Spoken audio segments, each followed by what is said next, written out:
Muito boa noite a você que nos acompanha na nossa programação da Web Liberal FM. Nós queremos agradecer a sua audiência, você que está no site, você que está no aplicativo e você que está no YouTube. E lembrando a você que está no YouTube, se você puder, se inscreva no nosso canal, você vai estar sempre notificado das novidades. Lembrando que no YouTube nós não temos a programação 24 horas, mas você pode acompanhar a nossa programação 24 horas no site e no aplicativo. Nós estamos hoje no gabinete do prefeito, na Prefeitura Municipal de Carmo do Paranaíba, e vamos ter aí uma entrevista exclusiva com o prefeito Dr. César, e a gente quer fazer aí um balanço dos 2 mandatos consecutivos do prefeito. Prefeito, primeiramente, muito obrigado e boa noite. Boa noite, Libera FM, pessoal todo aí da Libera FM, parte técnica aí, valeu gente, obrigado, bem-vindos à Prefeitura, bora bater um papo do balanço dos 8 anos e boa noite todo mundo aí que está nos assistindo. Prefeito, a minha primeira pergunta já é bem no início, lá em 2016. Eu gostaria de saber do senhor como que se deu o seu ingresso naquele pleito de 2016. O senhor já tinha recebido alguma sondagem de algum partido? Ou foi um convite único que o senhor resolveu aceitar? Como que foi os bastidores ali do seu ingresso naquele pleito de 2016? Olha, em 2015 havia uma conversa muito superficial com o pessoal do MDB para que eu pudesse me candidatar em 2016. Mas uma série de situações foram acontecendo, eu não quis me candidatar a vereador naquela oportunidade, e por uma questão da justiça eleitoral, o candidato que era então candidato do MDB, ele foi impugnado pela justiça eleitoral, ficaram então o MDB sem candidato a prefeito, fui convidado, conversas aí bem pesadas na época, vou, não vou, mas enfim, deu certo. Então foi pela falta de um candidato que havia sido cassado pela justiça eleitoral, me propuseram a candidatura de novo e eu aceitei. Naquela época, o senhor teve um prazo mais curto de campanha, se eu não me engano, né? Se eu não me engano. E o senhor tinha esperança de ter nesse tempo um tempo hábil para apresentar a sua campanha, de fazer ali ser mostrado e ser conhecido pela população, uma vez que talvez o senhor não era tão conhecido como político na cidade, né? Como eu nunca tinha feito isso na vida, não tinha muita ideia de como seria, enfim, do tempo. Na verdade, quando eu assumi a candidatura em 2016, a gente tinha a ideia de que o nosso nome, o meu nome, enfim, estava lá atrás. Era, sei lá, 5, 6% de intenção de voto. Mas a gente sabia que o antigo prefeito da época se afastaria e, dependendo do nome da pessoa que viesse no lugar dele, que foi a Mayra, a gente poderia ter alguma esperança. E, de fato, ao longo dos dias seguintes, dos dias que a gente já tinha iniciado a campanha, a gente percebeu que o nome foi crescendo. E aí, lá pelos 10 dias de campanha, ele falou, ó, de repente dá para chegar forte no final da eleição. E foi uma perspectiva eleitoral que foi só crescendo e deu certo. Ganhei 8.200 votos na época. O senhor se considera um político nato ou o senhor se fez um político ao longo do tempo? Nada, nenhum. Considerando o tempo que eu fiquei, uma coisa que eu tenho absoluta convicção, não sou político, não gosto de política, a política como ela veio se desenhando ao longo do tempo, me fez ter a certeza, a convicção de que eu não sou político, atuei na gestão pública com algum mérito e tudo mais, mas aquela conversa, eu acho que o mínimo de ética na política é razoável. Então, sobretudo desses últimos 2 anos aí, eu vou dizer que eu não sou político, por uma questão aí de deu tudo certo, que bom na gestão pública, mas sou político não. Prefeito, ouvindo suas falas, 2015, houve essa possibilidade de apresentar seu nome como candidato a vereador, é isso? Não, a prefeito. Aí eu não quis, me afastei do pessoal. Eu vou dizer uma coisa bem engraçada, eu corri da política 1 ano e meio, mas a política literalmente veio dentro da minha casa. Na época o Lucas, o Venâncio e tudo me propuseram me candidatar no lugar do Lineu na época. Tá bom, eu aceito então. Eu fui candidato, eu me propuseram a candidatura para prefeito, eu não quis. Na falta de candidatos, daquela questão de chapa e tudo lá, põe meu nome aí para vereador. E aí, isso aí a coisa foi caminhando, acabei me candidatando a prefeito e ganhei. Antes, Antes, então, desse período aí, nunca tinha candidatado a um Nada. Nunca lidei com nada público, gestão, candidatura, política, nada. Por todo esse período, eu sempre fui professor e advogado, sobretudo aqui no Carmo. E não sendo, né, até então, candidato, como que o senhor recebeu a prefeitura e quais foram os maiores desafios do primeiro mandato? Sob um aspecto, a prefeitura não tinha dívidas, a não ser algumas renegociações previdenciárias e tudo mais que nós pegamos.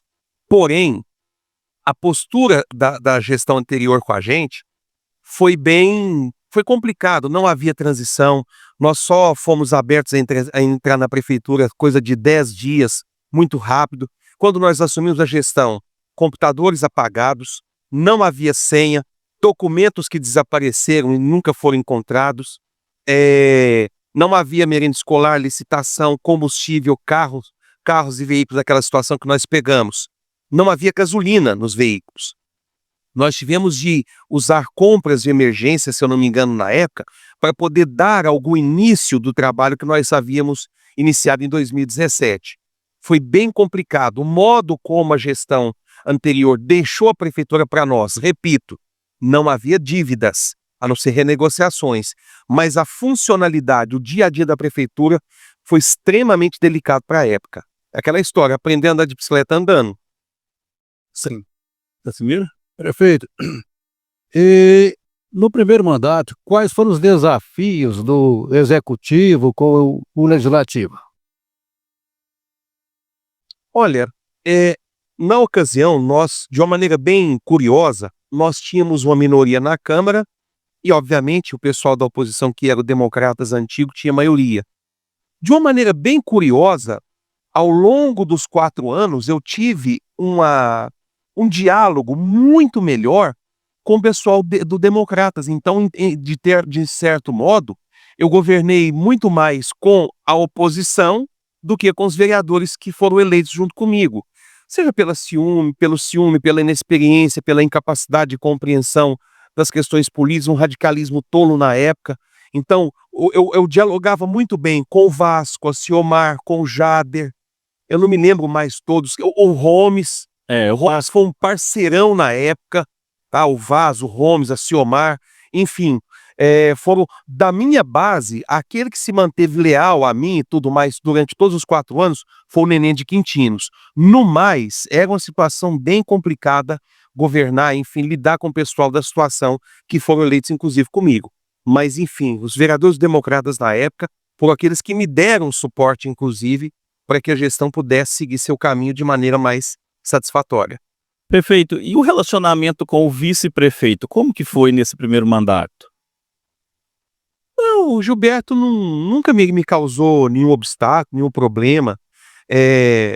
Sempre opinava naquilo que era necessário. Ao longo do tempo, sobretudo no momento em que eu saí do MDB, a gente se distanciou e tudo mais. No momento em que eu fiz algumas mudanças de secretariado, ele se aproximou, mas depois se afastou. Nada de polêmica. Eu posso dizer que lidar com o Gilberto foi infinitamente mais fácil do que lidar na minha segunda gestão como meu vice. Prefeito, o senhor já pautou sobre a questão da prefeitura, legislativo também, segurança pública em Carmo do Paranaíba nesse início de mandato do senhor. Como que foi lidar com isso aí? Desde o plano de governo que a gente tinha em 2016, havia a intenção de nós estruturarmos um sistema de olho vivo na cidade. Já era um plano de governo que a gente tinha estruturado em 2016.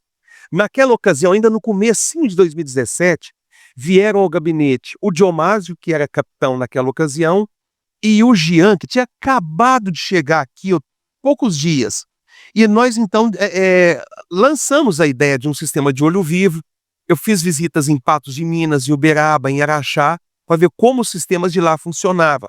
Com apoio, então, aí do Judiciário, do Legislativo, da ocasião, da Polícia Militar, que estruturou todo o modo de se implementar esse sistema. Então, nós implementamos na ocasião 19 câmeras, que foram crescendo ao longo dos 8 anos seguintes. Hoje, se eu não me engano, nós temos 65, eu acho. 65. Um sistema que é referência hoje por toda a nossa região, né? Porque nós temos um sistema urbano e um sistema rural. Das 65 câmeras, nós temos 50 dentro da cidade e 15 na zona rural. De novo, apoio da Câmara Municipal, Judiciário, Polícia Militar e tudo mais. Nós temos um projeto de cidades inteligentes. Nós vamos deixar como legado mais 40 câmeras que já deveriam ter sido instaladas, mas por uma questão aí de dificuldade da empresa que nós contratamos, teremos então mais 40 câmeras daqui para a próxima gestão deverá instalar. No município. Sim, na zona urbana. Sobretudo monitorando unidades públicas do município, escolas, creches, enfim, praças. Carmo do Paranaíba hoje é tido como uma das cidades mais seguras do estado de Minas Gerais. Minas eu não sei, da região eu sei que é. Eu sei que é de Minas, né? Tá lá os dados importantes. Carmo do Paranaíba, isso nos orgulha muito. Sim. O fato de enxergarmos isso, patamar da segurança do Carmo do Paranaíba, até mesmo como exemplo, se deve a um trabalho conjunto da Prefeitura, Legislativo e sociedade? Existem certos projetos e tudo que a Prefeitura realiza naturalmente sozinha. Sobretudo aquilo que lhe cabe fazer. Mas a gestão pública, eu sempre dizia isso, a gestão pública ela é cada vez mais complexa, sobretudo de anos para cá, nessa questão de internet e tudo mais. Especificamente no Olho Vivo, nós tivemos apoio da sociedade, dinheiro da prefeitura propriamente dita, apoio do Legislativo, apoio do Judiciário, apoio do Ministério Público, enfim, da Polícia Militar, da Polícia Civil em alguns casos também nos ajudou muito.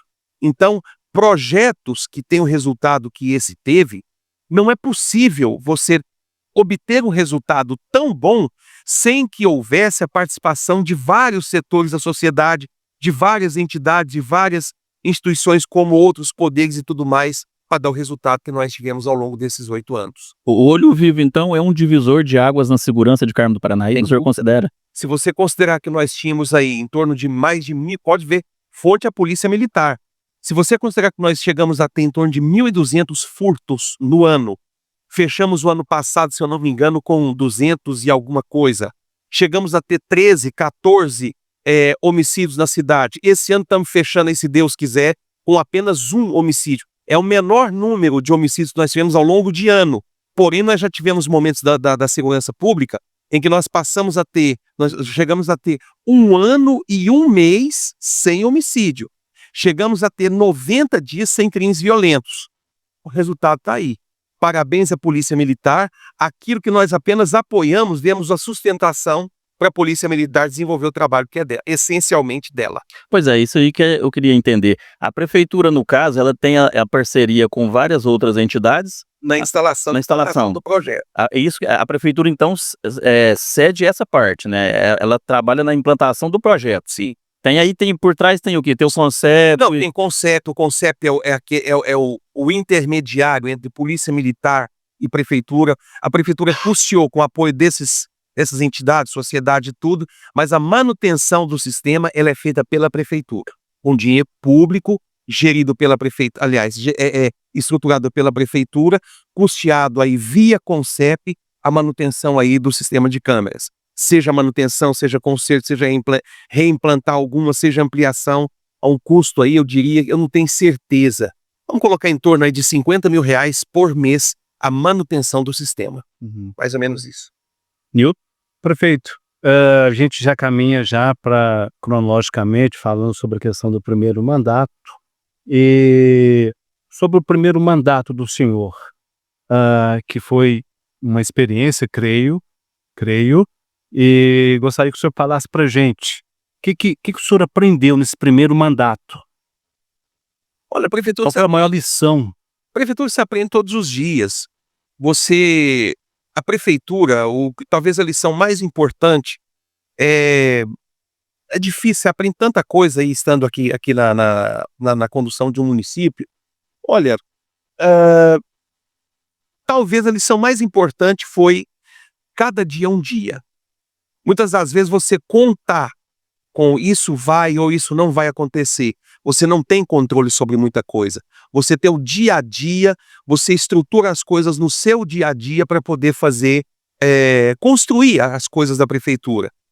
A alegria que nós temos e tivemos na ocasião é a questão da ética, a questão do respeito à coisa pública, a questão da segurança pública, sem dúvida nenhuma, a questão da educação, ela já dava sinais de uma estruturação muito positiva. Saúde, quando nós começamos a pensar em colher bons resultados, veio a pandemia aí no início do final do primeiro ano, enfim, no último ano de mandato, ao longo do último ano de mandato do primeiro mandato.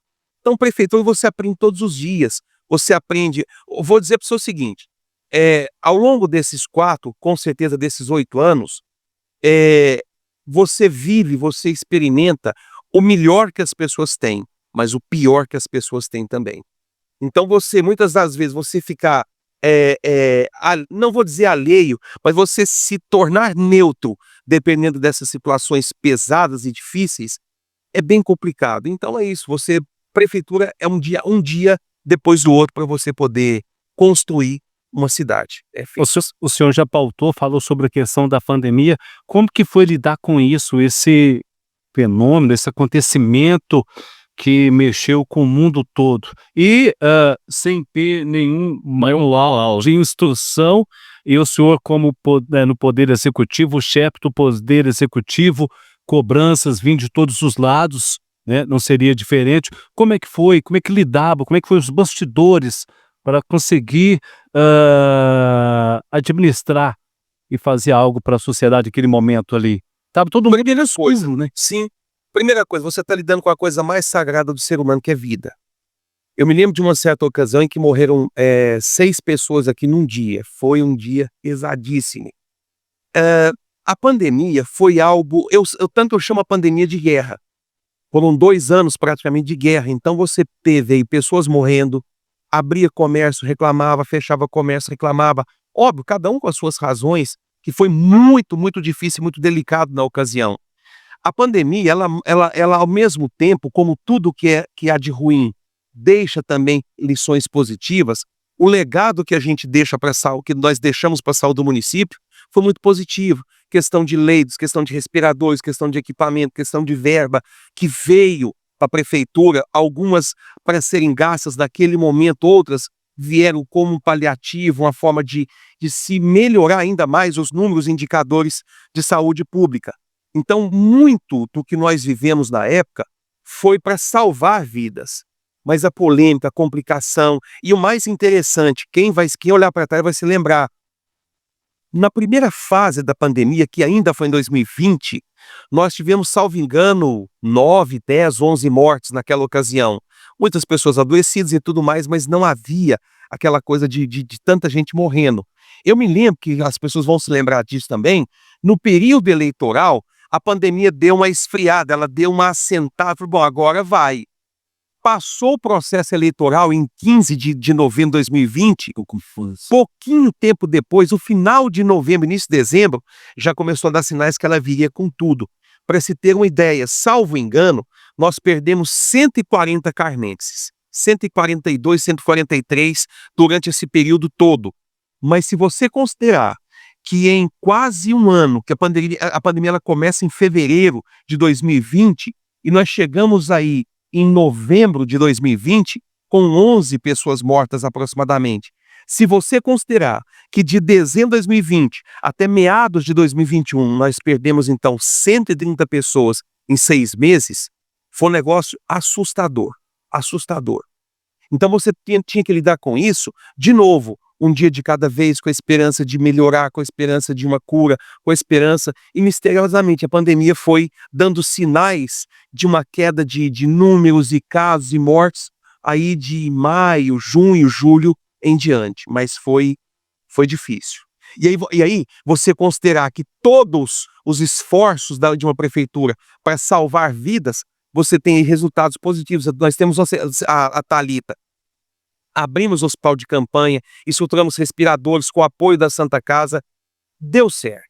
Perdemos 142, 143 pessoas da nossa cidade, mas salvamos muitas outras, sem dúvida com o apoio da estrutura interna que nós tínhamos, mas sem dúvida o governo Romeu Zema foi fundamental e naquela ocasião o governo Bolsonaro foi indiscutivelmente essencial para que a gente pudesse ter uma estrutura mínima para poder salvar as pessoas. E nos bastidores, a relação do senhor executivo, legislativo, Todo o comércio em si, como é que eram os bastidores, as reuniões ali?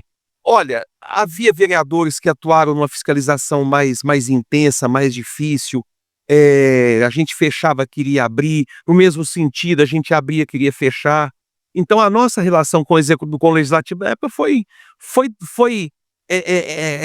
como é que eu vou dizer? Foi delicada, foi complicada, porque estão defendendo os interesses da população também, mas a responsabilidade por não deixar as pessoas morrerem, para tentar dar o mínimo de cuidado com as pessoas internadas, com números altíssimos de internação, era do executivo. Mas que bom que passou, foi difícil. Quando existia uma reunião aqui para decidir algo, eu acredito que as pessoas olhavam para o senhor como se fosse a referência, né?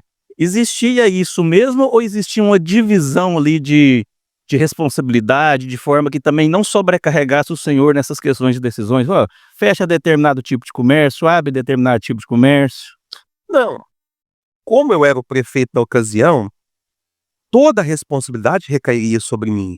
Por mais que nós tivéssemos a Promotoria de Justiça muito parceira nossa na época, a Câmara, cada uma aí com a perspectiva que tinha de defender os interesses dela através do povo, mas o ato de fechar, o ato de abrir, ele era integralmente nosso, nunca sem nos afastar de eventuais opiniões técnicas de médicos, enfermeiros e tudo mais.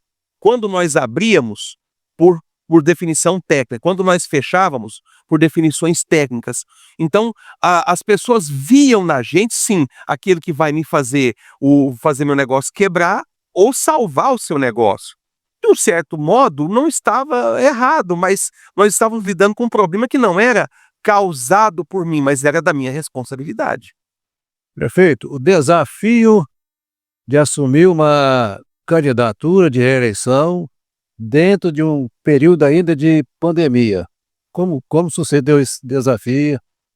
De uma maneira bem interessante, eu diria que o nosso papel durante a pandemia, ele conduziu para uma avaliação positiva da população, no sentido de votar e aprovar o meu nome de novo.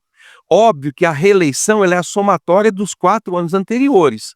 A população te avalia num primeiro mandato e ela confirma a avaliação positiva no segundo mandato, portanto, numa reeleição. A reeleição é mais fácil, prefeito? A reeleição, por fato da pessoa já estar ali na máquina pública, ela é mais fácil ou não? Olha, eu não sei.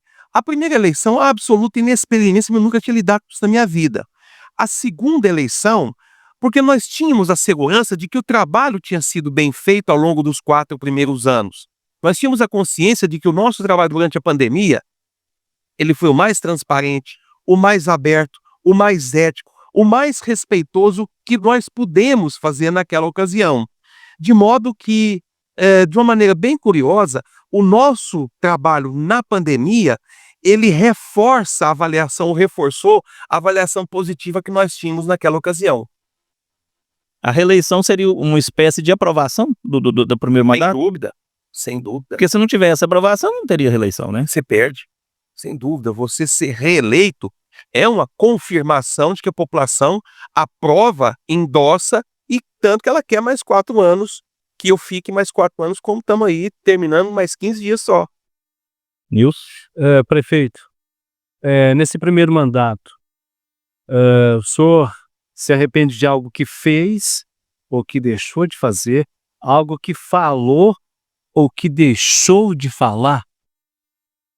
Cara, uma definição, assim, uma especificidade aí de falas. Talvez eu já tinha indicativos ou indicadores na época de algumas pessoas próximas que ainda permaneceram próximas de mim, eu poderia ter tirado antes. talvez alguns resultados poderiam ter sido melhor, no que diz respeito a secretários e tudo mais. Mas olhando para trás, não, poderia ter tirado essa ou aquela pessoa, poderia ter feito mais alguma coisa. O curioso, é muito interessante isso. Eu estou deixando o mandato, e com certeza a minha equipe, no momento em que nós estamos mais amadurecidos. Que a prefeitura está mais redondinha, mais acertadinha, para que, se pudesse, evidentemente não podemos, mas nós teríamos condições de fazer algo muito melhor. Tanto é prova disso, nós estamos deixando 14 megaprojetos para entregar para o meu sucessor, para que ele dê continuidade, aí possa servir a cidade. Agora, do que eu falei, do que eu não falei, até porque tem sempre, assim, a coisa de ser muito franco. As coisas são, não são, não são. Eu estava brincando agora numa reunião com as professoras. Eu estava numa aula de alemão sábado, agora pela manhã, e conversando lá com o meu professor, que é alemão, inclusive, ele falando que para o povo alemão, sim é sim, não é não. De uma maneira bem feliz, eu me considero feliz nesse aspecto, eu acho que muito da minha gestão foi nesse sentido. Sim é sim, não é não. Não tem muito meio termo do mim, não. E conseguia conciliar ser prefeito, né, comandar a cidade, e também como advogado e professor? Não. Como que foi essa questão? Advogado não pode. Por definição de lei, enquanto eu estiver à frente do legislativo, executivo e tudo mais, eu não posso advogar. Porém, ao longo da maior parte desses 8 anos, eu diria que em 8 anos eu devo ter continuado dando aulas 5, 6. E isso dá para conciliar tranquilo. Dava aula aqui em São Gotardo, Araxá, depois era um pouquinho mais longe, mas deu para conciliar. E depois pandemia, as aulas eram remotas. Mas dar aula, enfim, é a coisa que eu mais amo fazer, tanto que sou professor há 30 anos, e tudo está indicando que é para onde eu volto agora em fevereiro. Mais do que advogar, então? Seria? Mais que advogar. Coisa que eu mais tive gosto na minha vida enquanto profissão foi dar aula, foi ter professor. Qual seria o legado ou a marca do segundo mandato? Do primeiro. Do primeiro mandato. São legados que vão se afirmando nos 4, depois mais 4 anos. Eu acho, sem dúvida nenhuma, o legado mais importante de todos é a ética com a coisa pública, é o respeito ao cidadão, a segurança, a educação, a saúde, a cultura, que não havia o esporte, mas sem dúvida, são valores que foram se estruturando nos 4, depois nos 8 anos. A ética, o respeito à coisa pública, sem dúvida nenhuma. Prefeito, nesse período ainda de transição do primeiro para o segundo mandato, no primeiro mandato o senhor disse para a gente como que foi o cenário que o senhor encontrou a prefeitura. Agora o senhor está recebendo novamente, entre aspas, a prefeitura que o senhor já conhece, mas porém em um contexto econômico e social que não conhecia, porque o mundo ainda estava vivendo a pandemia ainda, né? Sim. Quais foram esses desafios, então, desses primeiros dias de governo do segundo mandato? Existia alguma carência economicamente dizendo? Como é que estava a pandemia? O comércio ainda recolhia os seus impostos, vamos dizer assim? Não, antes na questão tributária do Karma, nós não tivemos problemas sobre esse aspecto. A questão do primeiro mandato é que nos 2 primeiros anos nós tivemos o resto do governo Pimentel, que foi uma tragédia. Nós acordávamos pensando assim, hoje deverá chegar nos cofres do município, deverão chegar R$500 mil, chegava 50, às vezes nada. Sério mesmo. Nós passamos o pão que o diabo amassou nos 2 primeiros anos de mandato. Então nós tínhamos uma equipe técnica muito boa, que a gente tinha que fazer esse controle. Quando nós iniciamos o terceiro ano, pronto, agora vai dar para caminhar legal. Aí era passagem de governo novo, do Romeu Zema e tudo mais. Quando veio o 4º ano, pandemia. Então, quando nós iniciamos o segundo mandato, vocês vão se lembrar, então, em janeiro de 2021, a pandemia estava arrebentando com o país, com o mundo, com a cidade. Então, não havia perspectiva de nada a não ser estruturar a saúde da melhor forma possível para literalmente não deixar as pessoas morrer. Então, a economia... Olha, eu vou dizer o seguinte, nós só tivemos um refresco para poder trabalhar com uma tranquilidade um pouquinho maior, 2023 e 2024. 22 ainda transitamos, teve eleição de novo, foi com essa mudança de governo municipal, estadual, federal, enfim. O ano de 2023 e 2024 nós tivemos aí um amadurecimento maior, melhor, para poder estruturar e deixar como a gente vai deixar agora em 15 dias. Prefeito, só para a gente conhecer mais profundamente como que funciona a administração pública, né? Até o nosso ouvinte, o nosso telespectador também. Nessa época, então, quando o senhor assume o segundo mandato, a maior necessidade, então, era a saúde. Como que funciona? O senhor pode redirecionar verbas de um determinado setor para atender a saúde, ou tudo é escalonado para aquele determinado setor? Como que o prefeito, até onde ele pode ir, o que que ele pode fazer? Por exemplo, nessa questão aí, o que que eu poderia jogar ali para a saúde, eu poderia tirar da educação, jogar ali, ou eu não posso fazer isso, a Câmara autoriza? Como que funciona? Não.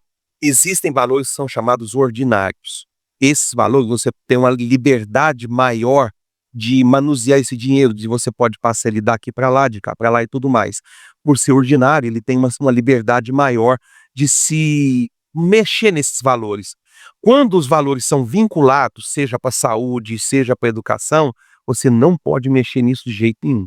O dinheiro é para aquilo, não só na educação e na saúde. Muitas das vezes, vem verbas de deputado do próprio governo e eles vão deixar, vão vincular, olha, é para fazer custeio, é para fazer investimento. Custeio, você pode custear a máquina pública. Investimento, você pode comprar uma máquina, construir alguma coisa, dependendo, reformar alguma coisa. Então, às vezes a pessoa assim, mas está fazendo tipo Natal iluminado, por que não compra remédio? Porque o dinheiro da cultura é para a cultura. O dinheiro do remédio está lá no dinheiro do remédio. Então, muitas das vezes, esses valores eles não podem se misturar. É feito dessa forma. Mesmo sendo um período bastante conturbado, que era a pandemia, não podia resolver essa questão tirando do local X para o Y, não? Mesmo naquele momento? Não.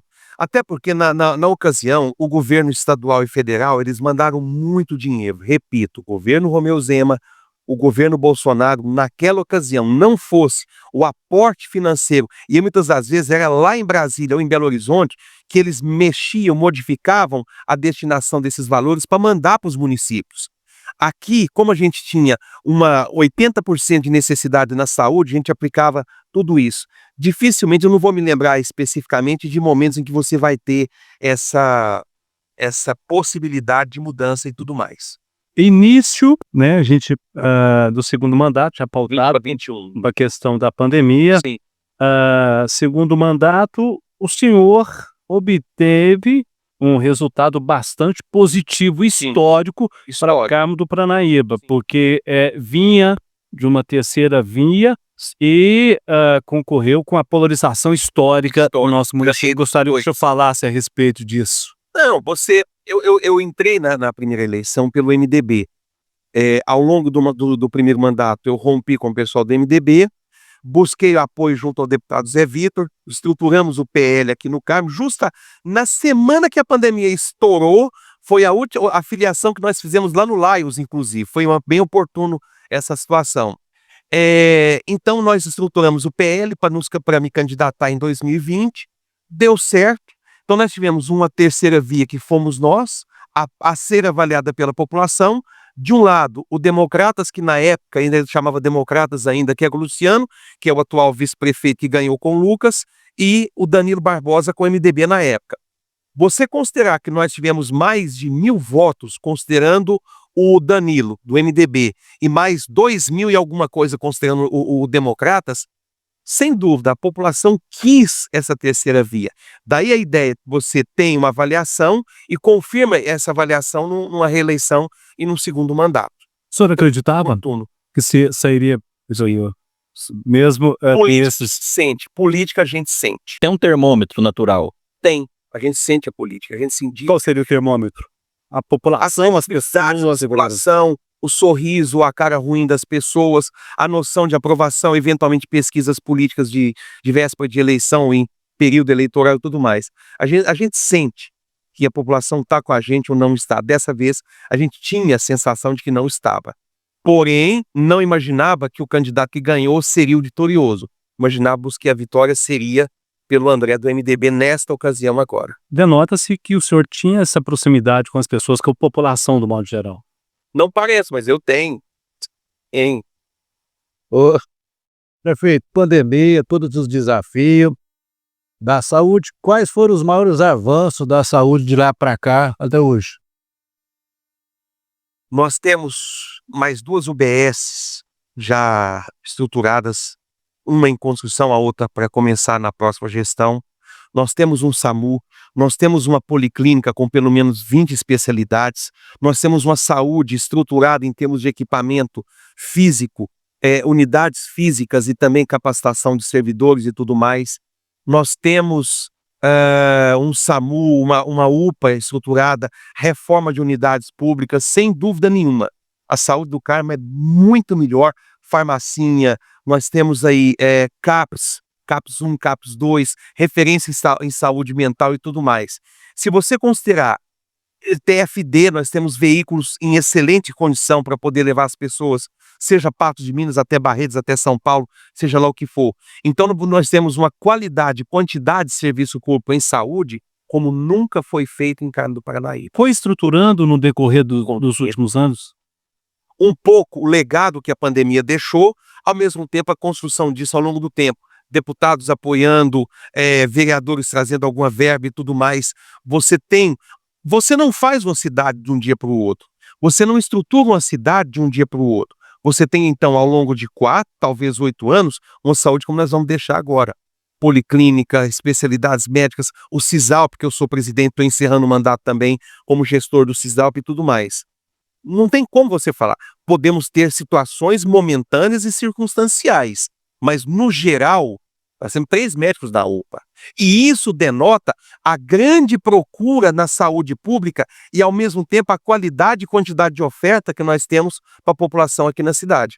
Carmo do Paranaíba é uma cidade que não tem uma arrecadação tão grande, mas a qualidade, a quantidade do serviço que nós disponibilizamos para a nossa sociedade, para o nosso cidadão, é sim digna de respeito, reconhecimento e valorização. Ainda dentro da questão da saúde, eu acho que uma das coisas que o senhor possa falar para a gente e que é um legado muito grande é o SAMU, né? O SAMU é uma das coisas que Carmo do Paranaíba hoje tem uma segurança de atendimento, de um pronto atendimento muito bom, né? Inclusive, nós já temos definidas para Carmo do Paranaíba uma segunda ambulância. Quando eu entrei, o SAMU e o consórcio, o Cisreuno, era algo que vinha desde 2015, 14, e nada se definia. Eu mesmo falei, olha, eu não vou pagar isso enquanto não se definir sobre o Cisreuno e o ingresso do SAMU na região e no Carmo. O Romeu Zema pegou isso como meta de definição de governo dele e fomos agraciados com a base SAMU. O município, como definidor de base, nós tínhamos que construir a unidade física e aí estruturar essas pessoas para poder trabalhar. Nós tínhamos essas questões de ambulâncias mal estruturadas para socorro de pessoas, polícia militar vai, polícia militar vem, enfim, o SAMU é uma conquista da região graças ao governo Romeu Zema também. E o SAMU de Carmo, ele atende Carmo e Arapuá, é isso? Arapuá. E um detalhe interessante, se você considerar em termos de população, o Carmo é a cidade, fora Patos, que é outro universo evidentemente, o Carmo é a cidade que mais usufrui do serviço SAMU na região. Ou seja, a população aqui tem um serviço de qualidade, tem tido o socorro que se busca ou que se esperaria, seja aqui na UPA também estruturada, seja eventualmente levar essas pessoas em socorro para Patos quando o serviço daqui não é possível de dar o suporte para a vida e, enfim, qualidade para essas pessoas. Transporte de pacientes para outros centros. E até uma outra questão que eu gostaria que o senhor pautasse, que foi terceirizada, que foi a questão da coleta de lixo. Sim. Deram certo, ou está dando certo, tanto a questão do transporte, o terceiro, e também a questão da coleta? Olha, transporte nós terceirizamos os veículos, porque nós tínhamos veículos caindo nos pedaços, fizemos 4 leilões para desaguar isso, compramos equipamentos novos. Temos os veículos, então, terceirizados para levar o cidadão com qualidade, com segurança, com o mínimo de conforto para quem vai buscar um tratamento, Uberaba, Uberlândia, Barretos, lá em o cardiológico, não me lembro mais agora, lá no sul de Minas, enfim. É o mínimo que se tem para a sociedade, para o cidadão que vem buscar o socorro junto ao poder público. Na questão do lixo, basta vocês se lembrarem da situação caquética que era a coleta de lixo aqui do município. Caminhões mal equipados, mal estruturados. Enfim, nós sempre tivemos a ideia de terceirizar a coleta do lixo. Criamos uma primeira licitação com a tragédia, a empresa que ganhou com a tragédia. Fizemos uma segunda licitação, a empresa que está atualmente foi a vitoriosa. Nós temos então a terceirização de coleta, temos a terceirização de varreção. A varreção foi mais recente? Também recente. Para não desrespeitar o direito das meninas da prefeitura, nós colocamos metade. Metade da varreção é pelas meninas da prefeitura, que faz a varreção, a outra metade da empresa terceirizada. Então nós temos a terceirização de coleta, varreção, cuidado com praças e o aterro sanitário também. O aterro ele já é sanitário, mas falta a regularização da licença dele. O senhor falou varrição, eu lembro muito bem sobre a questão do horário que era das varredeiras e que houve Era de manhã, uma mudança. Colocamos elas para fazer da tarde para a noite. Me lembro que foi feito dessa forma ainda no primeiro mandato, no primeiro ano ainda. Sim, prefeito, segundo mandato é reeleito, uma nova configuração da Câmara, Poder Legislativo. Nesse segundo mandato, como que o senhor dialogava, tinha essa abertura para conversar com a Câmara? Não tinha. Eu acho engraçado. Alguns vereadores, agora no final do mandato, não vou dizer nome, essa semana mesmo passada, sexta-feira teve, hoje é segunda, mas que é? Segunda. Hoje é segunda. Sexta-feira teve um vereador que falou assim, aí tá vendo? Mas a gente poderia ter feito muito mais juntos. Poderia e tal. Se você perceber ao longo do mandato, eu tive uma oposição ferrenha que ninguém nunca teve. Não se esqueça que eu sofri um processo de impeachment por algo que, ainda que eu tenha errado sim, não era justificativa para tanto. E falo e encho a boca para falar, roubaram aqui dentro da prefeitura, enfim, na Câmara e tudo mais, e isso nunca foi discutido, nunca foi nem considerado. No momento de desatino meu em que eu possa ter falei, ofendendo as pessoas de uma comunidade, não, mas algumas pessoas lá dentro. Enfim, então, voltando aí à resposta da pergunta, se você considerar o tipo de oposição que eu tive, uma oposição ferrenha, uma oposição que partia do nada para lugar nenhum, oposição muitas das vezes em que um projeto de lei chegava lá, literalmente, um algarismo errado era motivo para não votar. O impeachment, como eu disse, a falta de diálogo, a intransigência ou maturidade, hoje você percebe que muitos problemas que nós tivemos na Câmara era talvez até uma questão de maturidade mesmo. Ao mesmo tempo, nós temos vereadores que estão terminando o mandato, que são a expressão do desserviço para essa cidade, e que ainda foram eleitos de novo. Nós tivemos problema com o Canil, com a série de problemas aí, com a prefeitura, por exemplo, que poderia se discutir pelo menos com a prefeitura.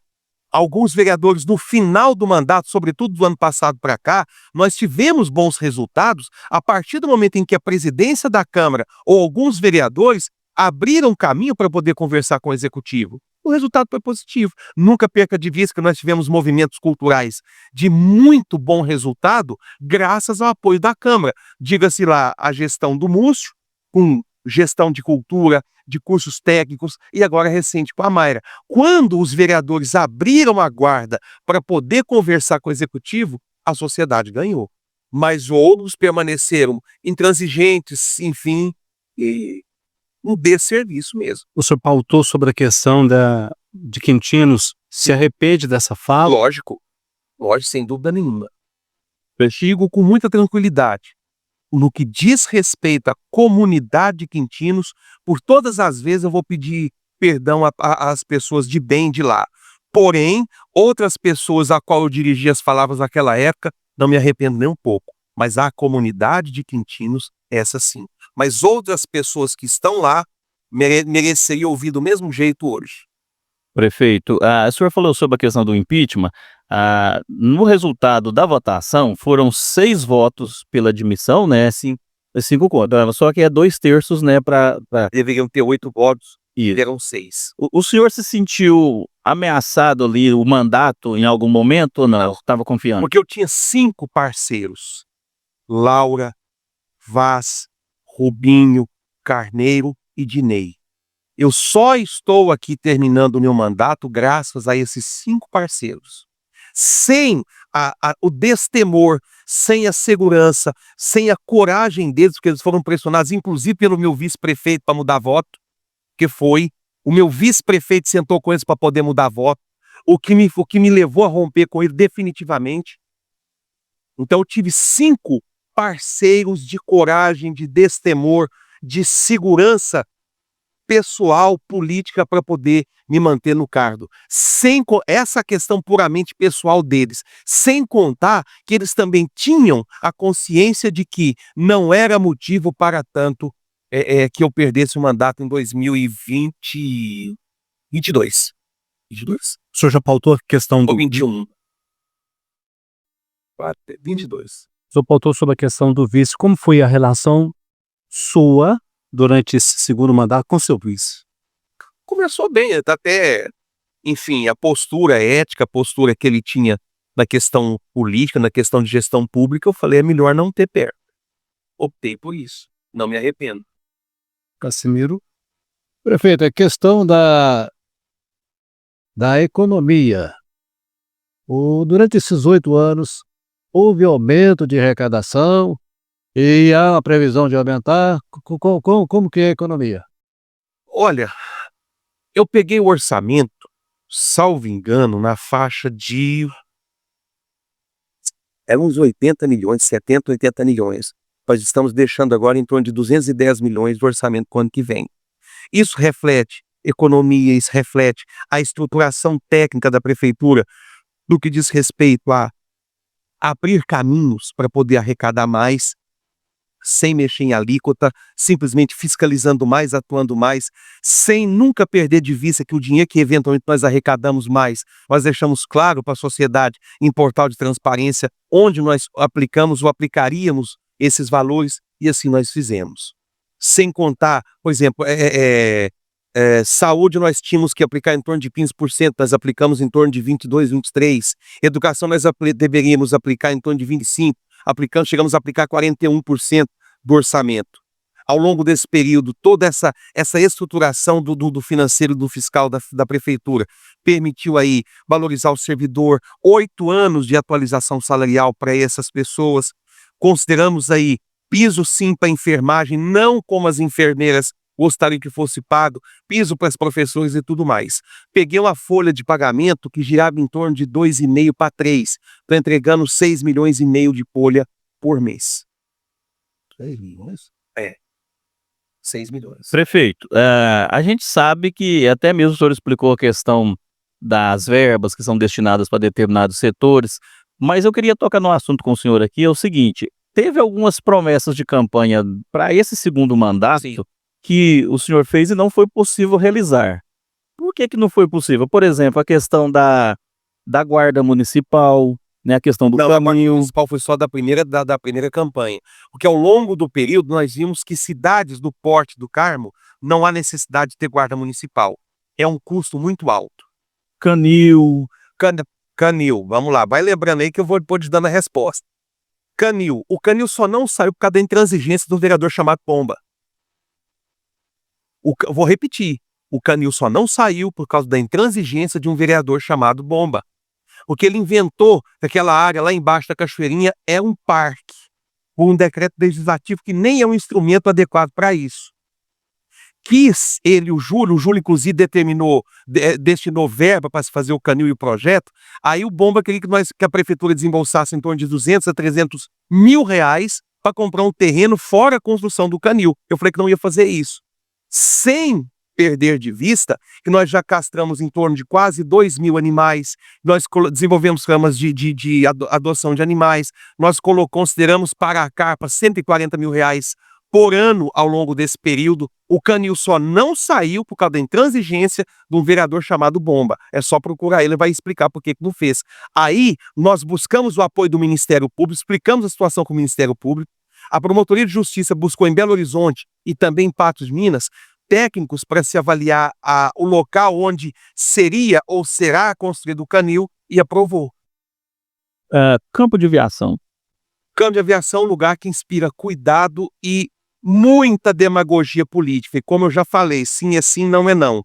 Na minha gestão não havia como nós desenvolvermos uma solução satisfatória para a região do campo de aviação. Tínhamos sim um projeto que foi feito pela Codenge, se eu não me engano, em Belo Horizonte, para que nós fizéssemos um distrito industrial.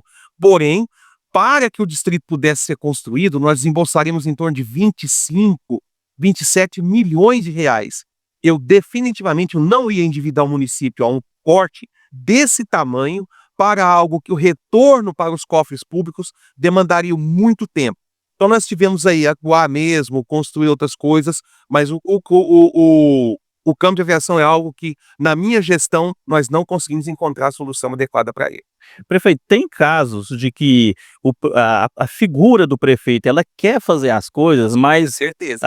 não consegue fazer no sentido de não estar ao alcance dele e a população mal compreender a figura do prefeito, não entendendo os pormenores que existe em tudo que tem que ser realizado? Não, mas aí é aquela história da política, você não pode agradar gregos e troianos. Existem pessoas que as decisões que são tomadas aqui são acatadas por parte da população, outras decisões aqui não são acatadas, o que é absolutamente normal.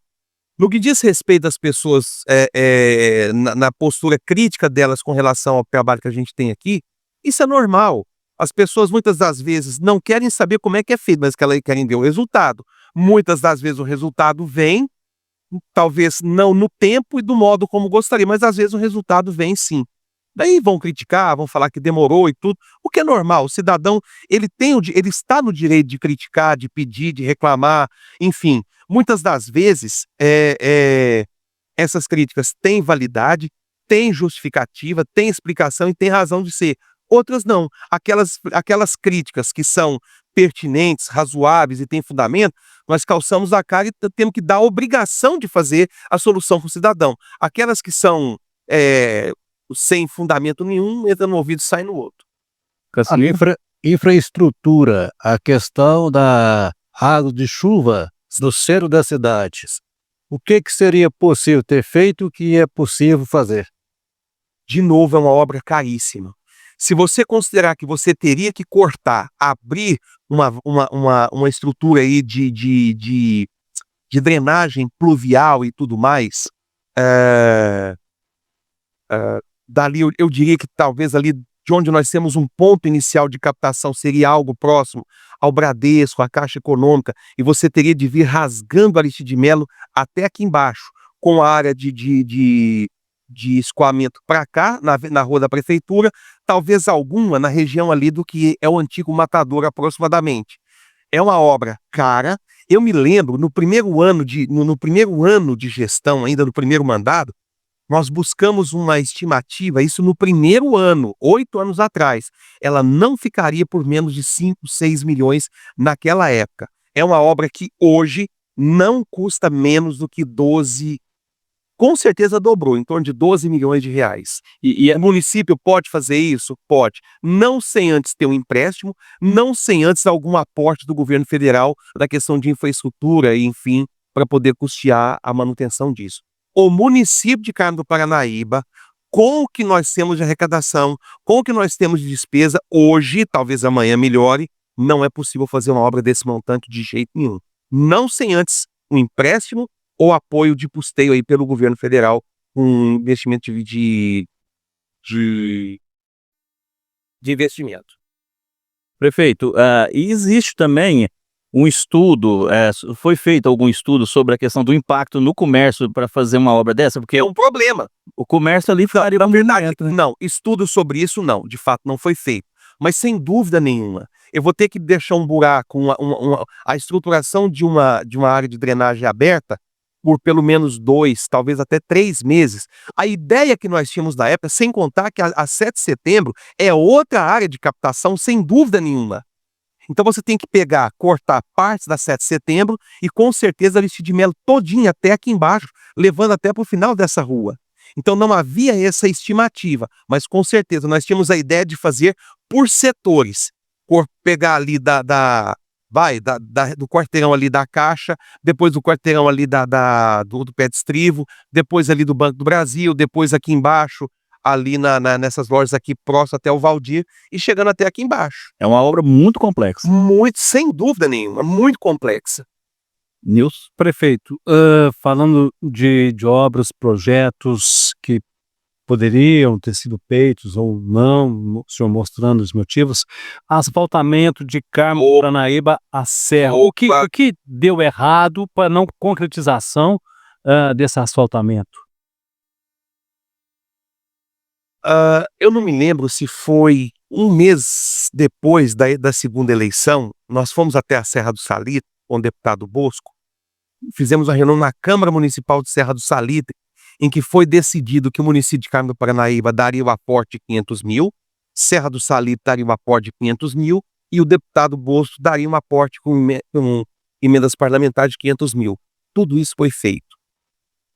Nós passamos esse dinheiro para o Estado de Minas, da maneira absolutamente legal, o Estado de Minas contratou via licitação a empresa que faria, ou fez, o projeto dessa estrada, até coisa de um ano e meio depois do início do segundo mandato, nós recebemos uma primeira estimativa desse projeto, ele estava em vias de elaboração, do segundo para o terceiro ano e, portanto, até hoje, esse projeto simplesmente morreu. Nós cobramos do deputado, eu fui no DR por pelo menos umas 2, 3 ocasiões, falaram que a empresa faliu, falaram que o projeto ia ser retomado, falaram um monte de coisa. Agora, eu enviei uma carta ao governador, recebi uma notícia pelo deputado Bosco que o projeto seria concluído agora em dezembro, não sei se foi concluído.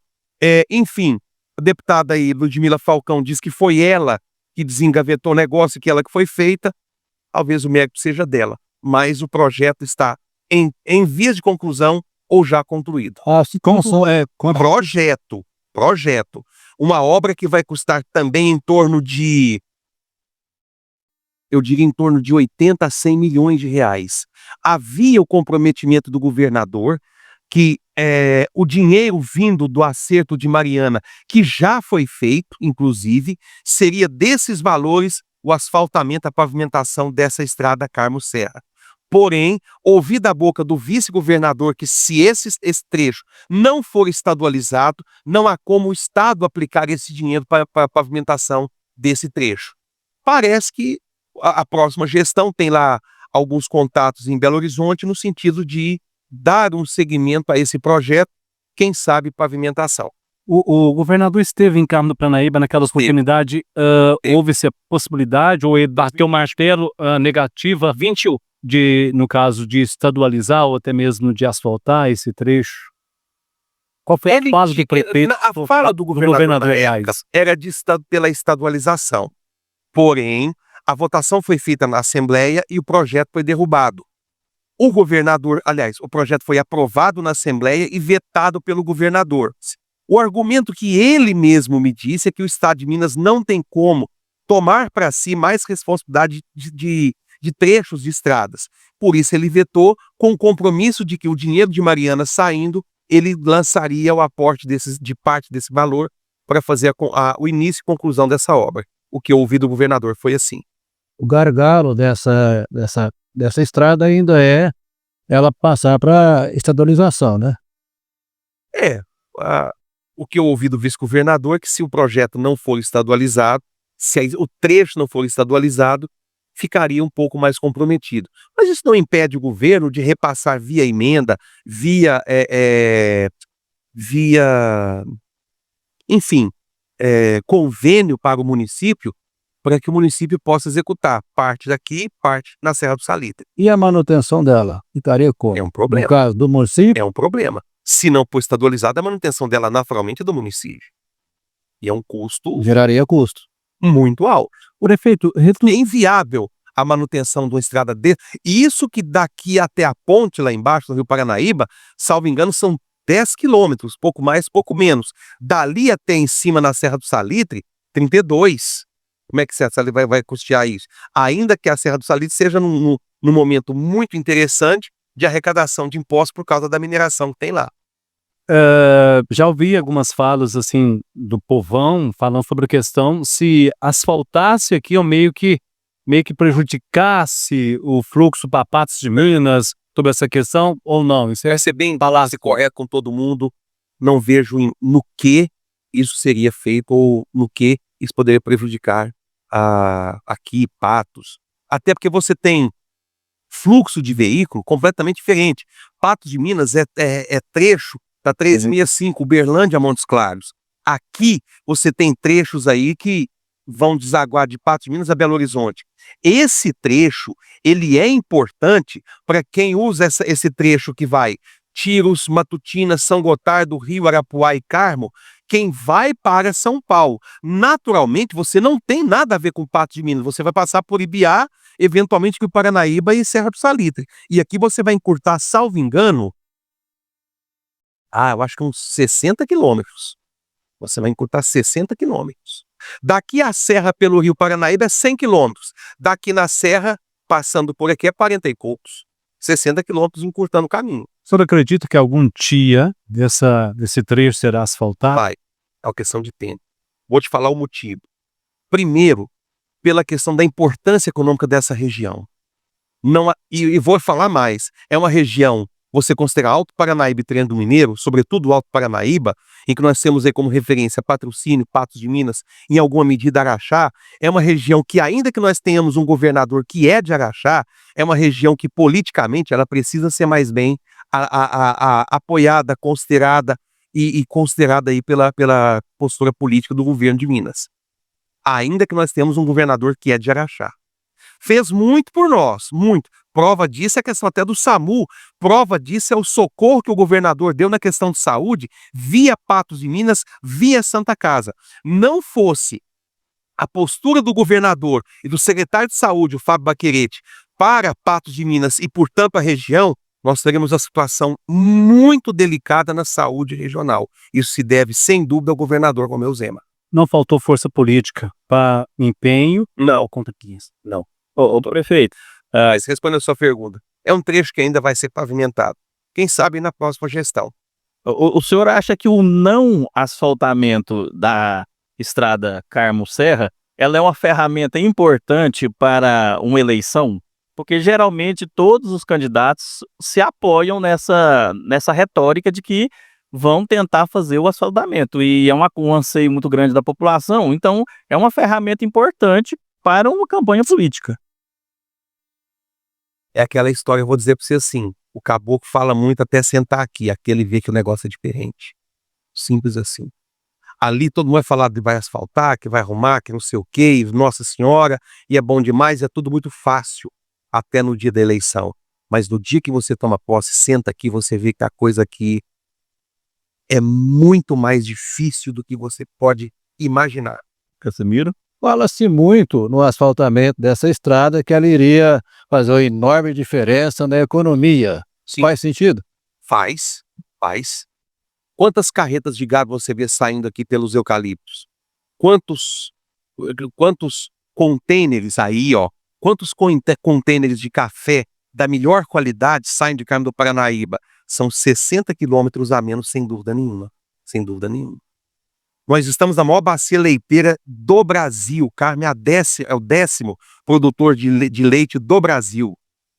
É uma região de extrema riqueza e importância. Sem dúvida nenhuma.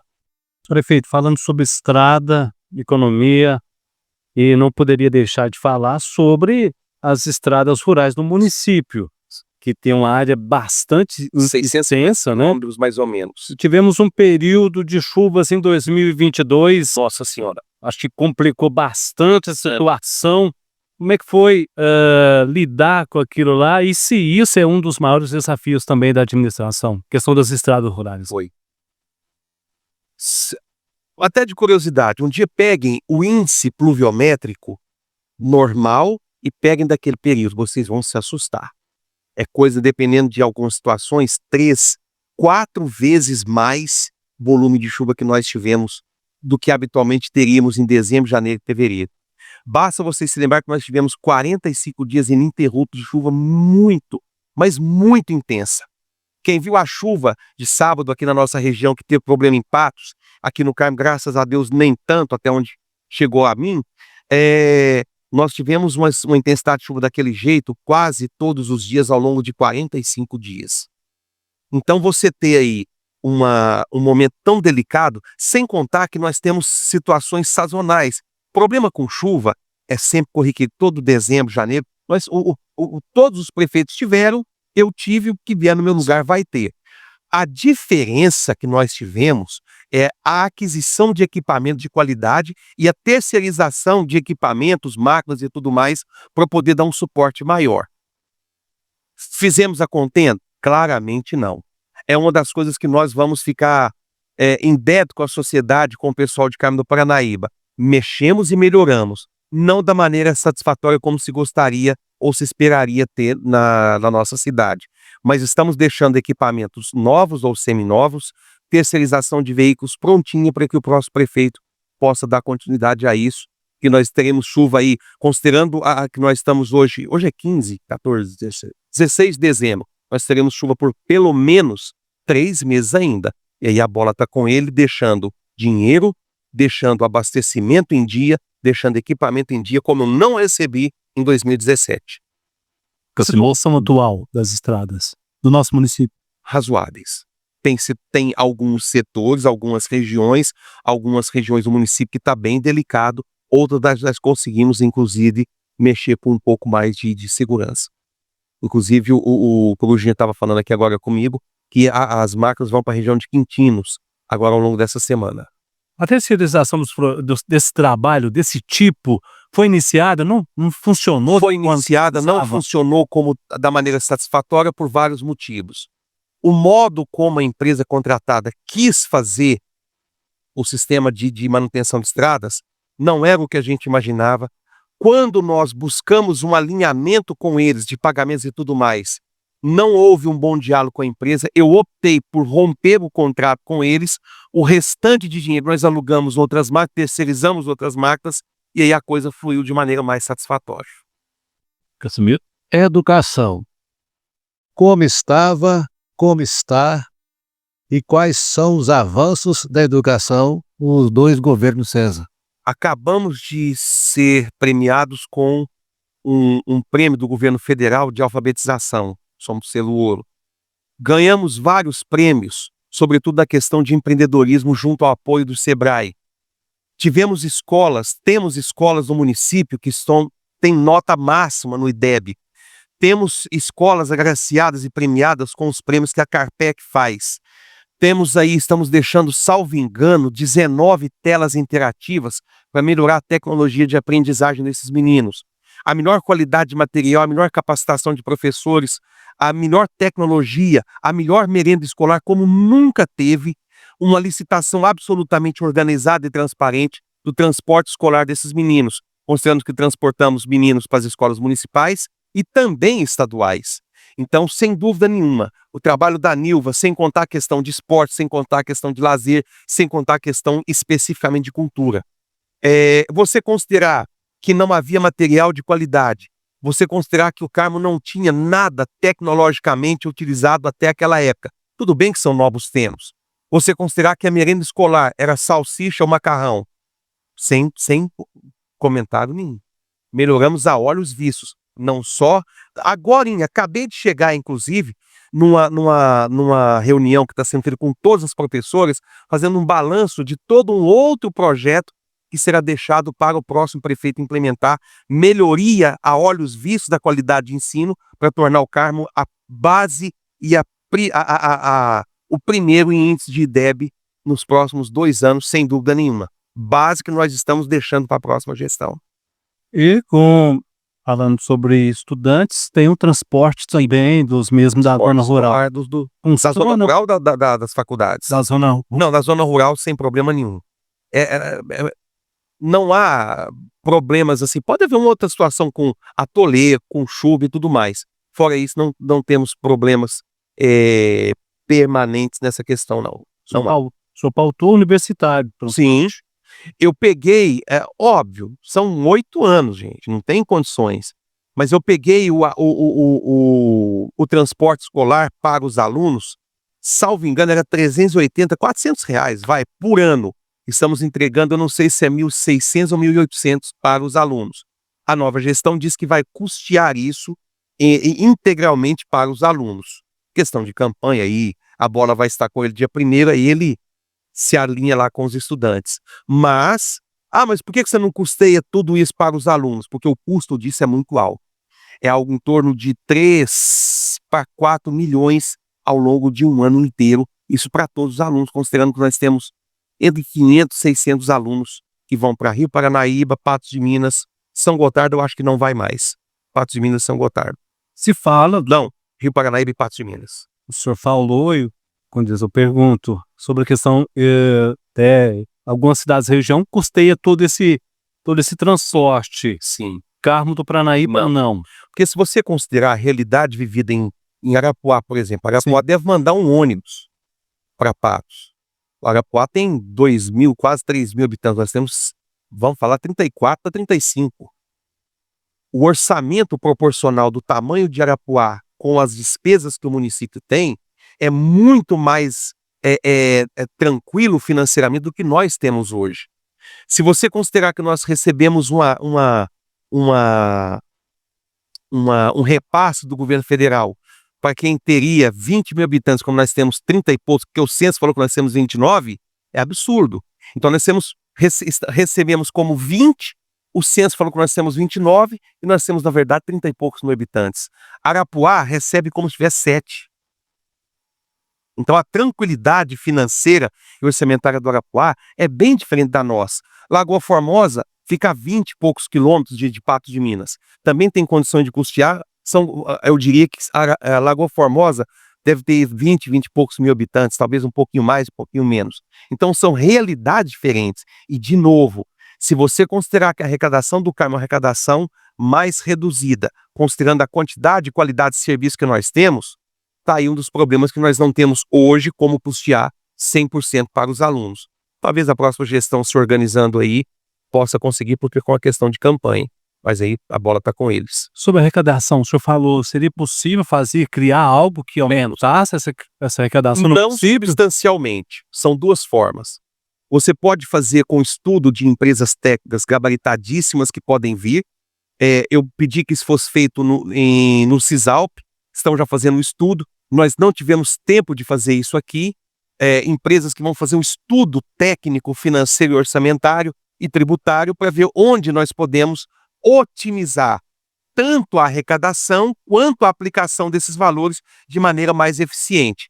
Ao mesmo tempo, a estruturação tributária do município. Por exemplo, nós temos imóveis aí que custam R$700 mil, pagando o equivalente a R$200, R$250 de IPTU. Mas você quer aumentar o imposto?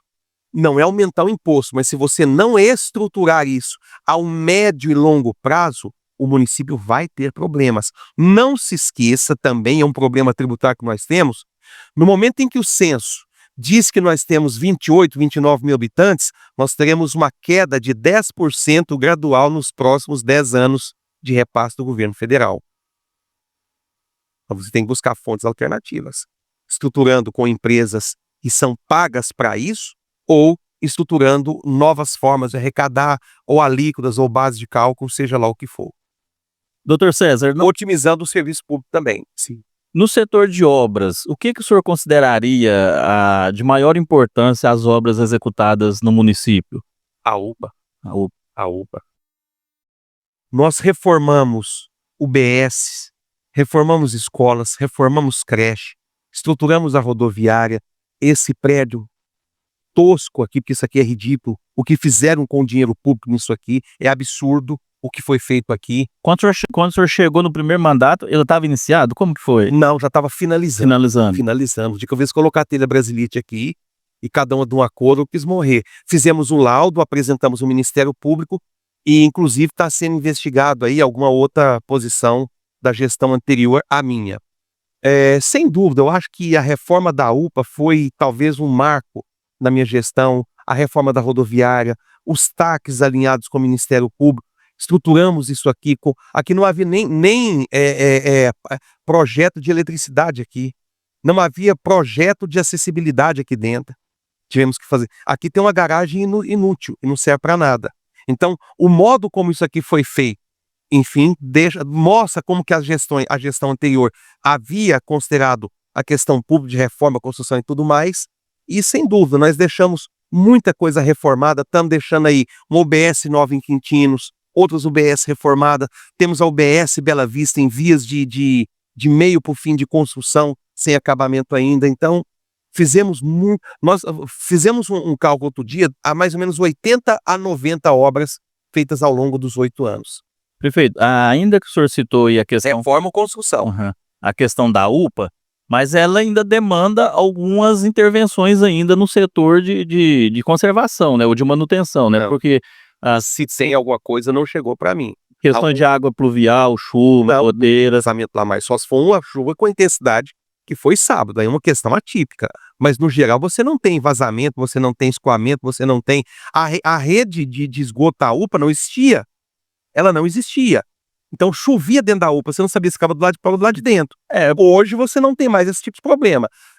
Pode ter acontecido, não chegou nada para mim na questão da chuva que nós tivemos no Carmo sábado. Até onde eu sei, não tem problema desse. Não, Até onde eu sei. não, é porque eu tô perguntando porque eu fui testemunha ocular do fato, né, porque eu tava internado lá com meu pai, e isso aí tem mais ou menos uns 30, 35 dias, mais ou menos. Sim.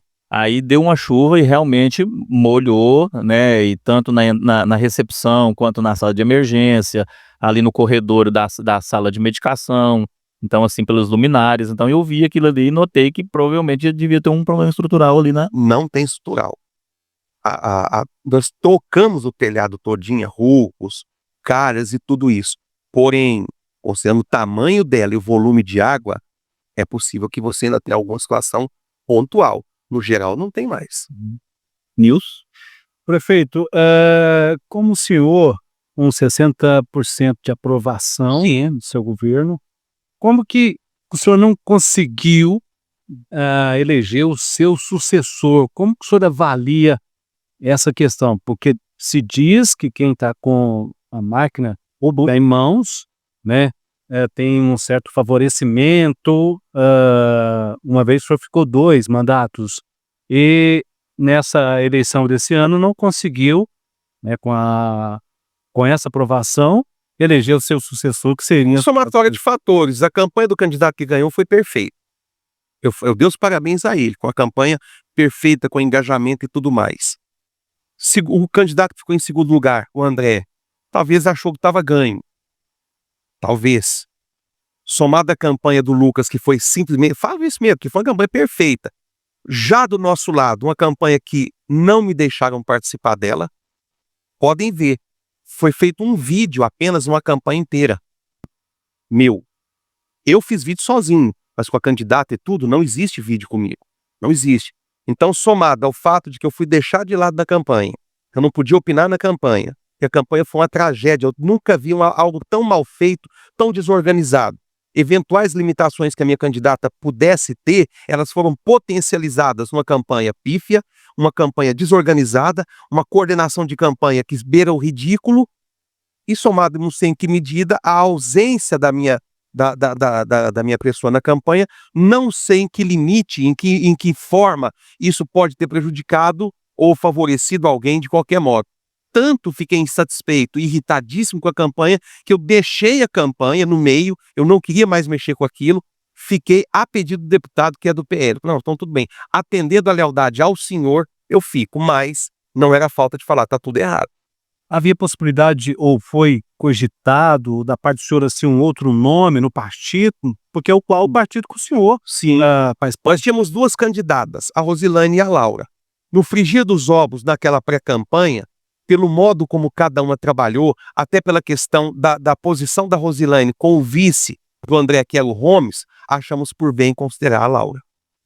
Cada uma na sua forma tinha suas limitações. Mas se você fala assim, qual foi o fator fundamental que te fez perder a eleição? 2. A campanha do candidato que ganhou foi perfeita, e no que diz respeito à nossa campanha foi a pior coisa que eu já vi. Olha que eu participei de 2 campanhas. Eu nunca tinha visto algo tão... um lixo. Um lixo. Uma campanha que foi um lixo. Não pela Laura, não pelo vice, número de candidatos também? Não por isso. Mas a turma que conduziu a campanha é de dar vergonha. Eu falei para eles.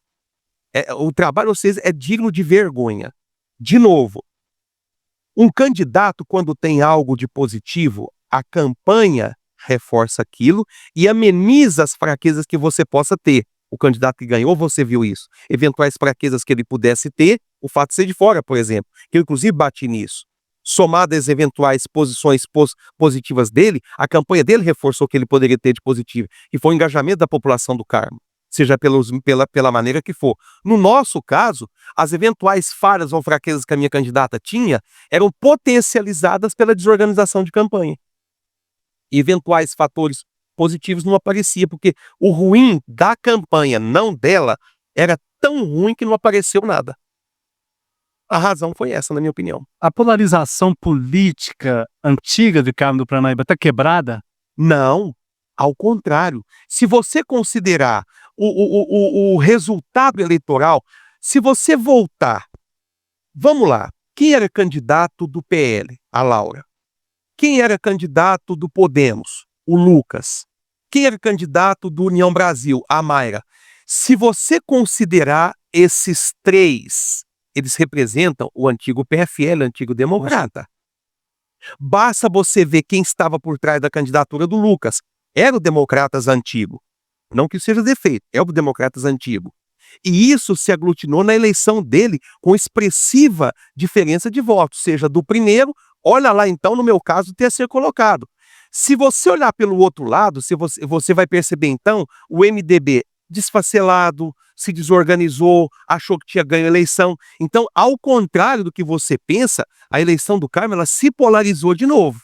Porém, mérito de campanha, candidato, coordenação e tudo, nas mãos do Lucas. Os demais candidatos, a Mayra muito fraca, a minha candidata, pelas razões que eu disse, impossível de ganhar a eleição. Nessa lógica de raciocínio, o Carmo do Paranaíba só reelegeu uma terceira via.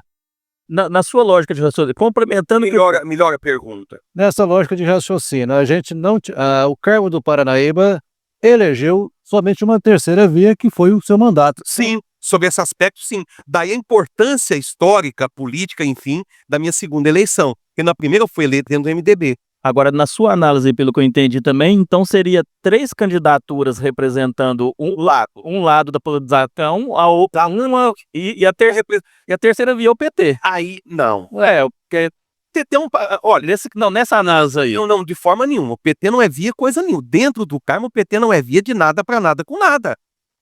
Tanto que você tem um candidato do PT que teve, sei lá, 400 votos. Ou nem isso. Não. Não.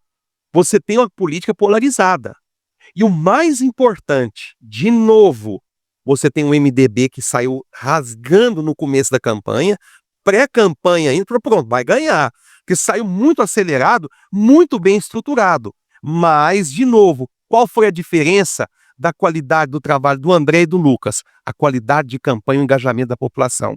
O recado que o Lucas deu, ainda que não tenha dado muito recado, porque foi verdade, falou tanto, o André falava, mas não era o que as pessoas gostariam de ouvir. Somada ao modo como o MDB conduziu a campanha, que levantou muita oposição contra eles, e o recado foi se perdendo ao longo da campanha. Somada a isso, um MDB que ainda responde uma liderança antiga, que claramente não é o que a população do MDB que gostaria de ter, fez perder.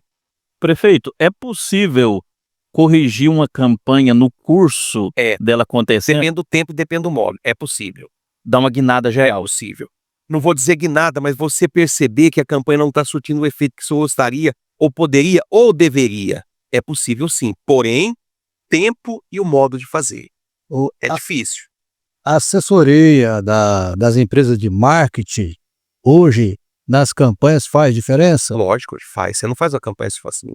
Sobretudo numa época de telefone na mão de todo mundo. Quem não fez? Um exemplo.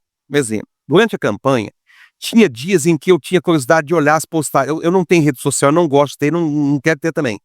Mas nós tínhamos a curiosidade de avaliar quantas postagens o Lucas tinha.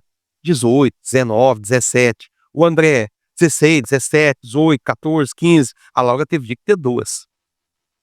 De novo, a Laura pagou o preço de uma campanha pífia, de uma organização de campanha que deu ridículo. Ela não deu certo com a equipe de marketing dela. Então a equipe foi empurrando com a barriga. Pra você ter uma noção, no começo da campanha, a campanha levou 15 dias para ir para a rua. E só foi para a rua porque uma turma lá falou: mas e aí, não vai não?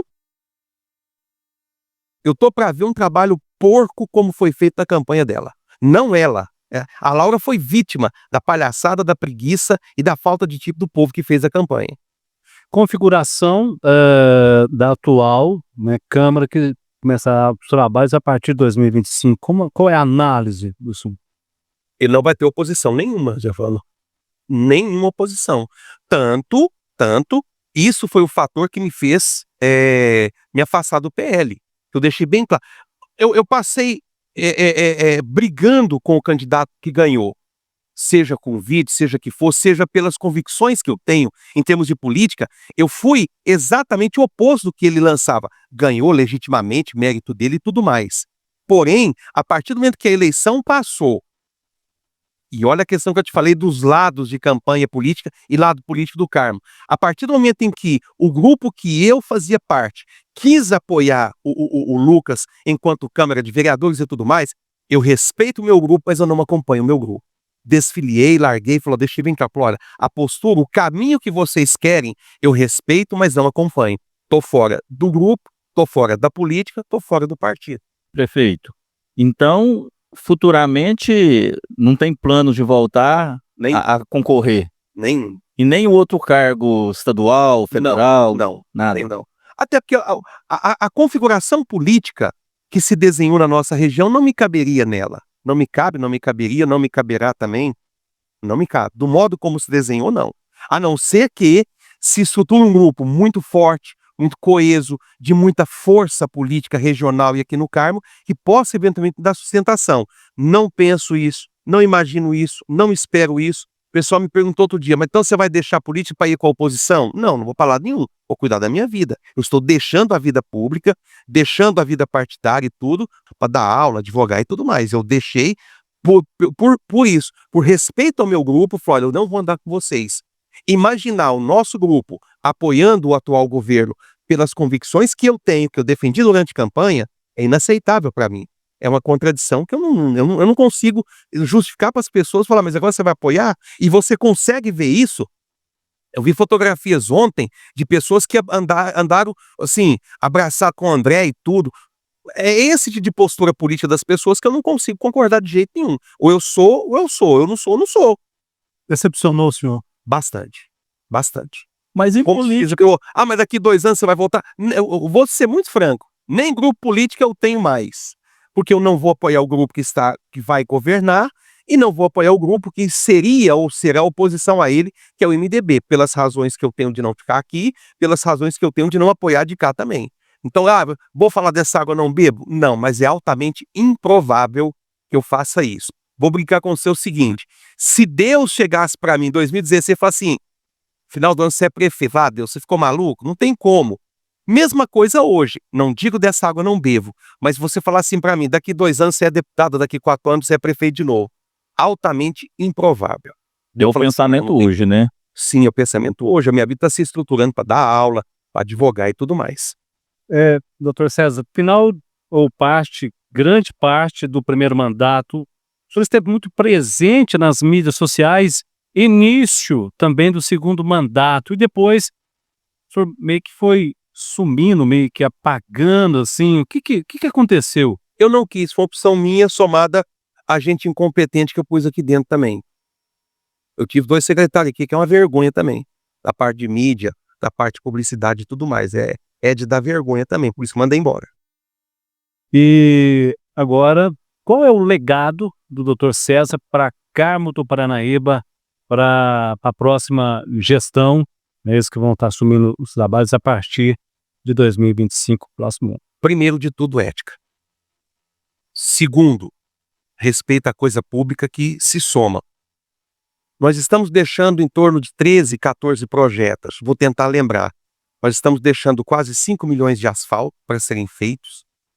Estamos deixando, sim, o início do projeto da estrada Carmo-Serra, por mais que falem que eu não fiz, que foi eu e o Joca que fizemos. Estamos deixando cidades inteligentes com iluminação LED, eu liguei lá, já xinguei o povo tudo que era para eles terem vindo aqui em julho, iluminação LED na cidade toda, câmera de segurança, mais 40 câmeras, energia fotovoltaica aqui no município, internet de graça, que mais? Cabeamento novo, estamos deixando 2 UBS, um pró-infância, estamos deixando aqui a tecnologia da prefeitura toda organizada, um projeto de reestruturação da educação todo ele feito. Tem mais. Valorização do servidor. Tem que lembrar, tem mais Servidor, aí. todos receberam sempre em dia, tudo certinho. O senhor conseguiu manter isso nos 2 mandatos? Eu fiz 103 folhas de pagamento rigorosamente em dia. A 104ª virá dia 30 agora. Mesmo na pandemia, Rigorosamente em dia. Rigorosamente em dia. Ninguém perdeu nada. Ao longo desses 8 anos, nós fizemos 65% de atualização salarial para todos os servidores, menos prefeito, menos vice, menos secretários. E é uma coisa bem interessante. Você tem aí, às vezes, as pessoas falarem que nós lutamos de novo a questão de Câmara, o desserviço, a falta de vergonha na cara de alguns vereadores. Nós lutamos, pedimos, pelo amor de Deus, para valorizar o secretário que trabalhava aqui dentro da prefeitura. Nunca deram aumento, a não ser 1%, que chega a ser uma vergonha. Agora já estão falando que vão mudar a lei do município para dar aumento para secretário. Inclusive esse tal de bomba de novo, que bateu o tempo todo, encheu o saco para não dar aumento para servidor, e agora já estão falando para secretário, agora vão dar aumento para secretário. Porque o salário de secretário no Carmo é tão ruim que o atual prefeito, me parece, que estaria ou esteve com algumas dificuldades para nomear secretário, porque o salário é uma vergonha. Aí você tem essa turma aí de Câmara, inclusive que vereadores que eu apoiei e que estiveram comigo já estão apoiando esse tipo de projeto de lei aí. Como é que eu vou apoiar isso? Eu sou contra isso. Não o salário, mas você ter uma postura de 4 anos, de virar as costas para o secretário, uma secretária de saúde que ganha 5.500, é uma vergonha. E aí esse povo vai e vota salário de vereador e não vota salário de secretário. Aí não, agora o ano que vem, em janeiro, a gente muda a lei do município para poder votar o salário de secretário. É por isso que eu estou saindo fora disso. Isso é uma falta de vergonha na cara. Eu não dou conta disso, não. Por isso larguei a política, por isso abandonei o grupo que eu estava. Porque muitos do que estiveram comigo estão batendo palma e fazendo projeto de lei dessa qualidade. Aí não dá. Doutor César, eu tenho certeza que se a gente continuasse aqui, a gente teria muito assunto para bater. Ainda falta muita coisa para a gente abordar. Mas o nosso tempo está se encerrando e eu gostaria de deixar esse prazo final agora para que o senhor, então, me dissesse aí, missão cumprida, qual a análise, qual o sentimento com que o senhor deixa esse segundo mandato, né, esse consecutivo, qual que é a sua análise final do doutor César pelo cidadão doutor César? Completando também, estamos aí caminhando para o Natal, Réveillon. Sim, vamos lá. Deixa sua mensagem. Vamos lá. A primeira parte, então, da pergunta. Olha, o cidadão tem toda a liberdade, toda a condição de olhar para a cidade depois de 8 anos e ver que ela melhorou. Eu sou a pessoa mais suspeita para dizer, mas sem dúvida nenhuma, o Carmo é muito melhor do que era 4 anos atrás. São outros tempos e tudo mais, são 8 anos de trabalho. É natural que você tenha uma melhora substancial em tudo isso.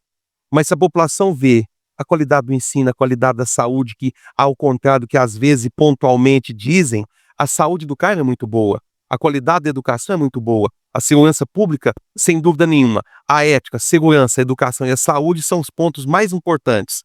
Mas nós estamos deixando a prefeitura absolutamente em dia, nenhum arquivo apagado, nenhum documento desapareceu aqui, estamos deixando combustível já pré-licitado, TFD pré-licitado, é só o prefeito já ligar a maquininha lá e seguir o caminho dele e que Deus abençoe o trabalho dele que virá aí dos próximos 4, quem sabe 8 anos. Mas o legado que nós deixamos é um legado de ética, de transparência, de educação como nunca foi, de saúde muito melhor, na qualidade e na quantidade, segurança pública, a máquina pública absolutamente se modernizando e tudo mais. Missão cumprida. Suas mensagens de boas festas para a população. Olha, vocês todos têm um Natal de muita paz, um ano novo de muitas realizações, sobretudo que no dia 1º nós teremos o início de um novo mandato, que as famílias do Carmo possam se sentir abraçadas por mim. Foi muito bom ter estado com vocês durante esse período de 8 anos.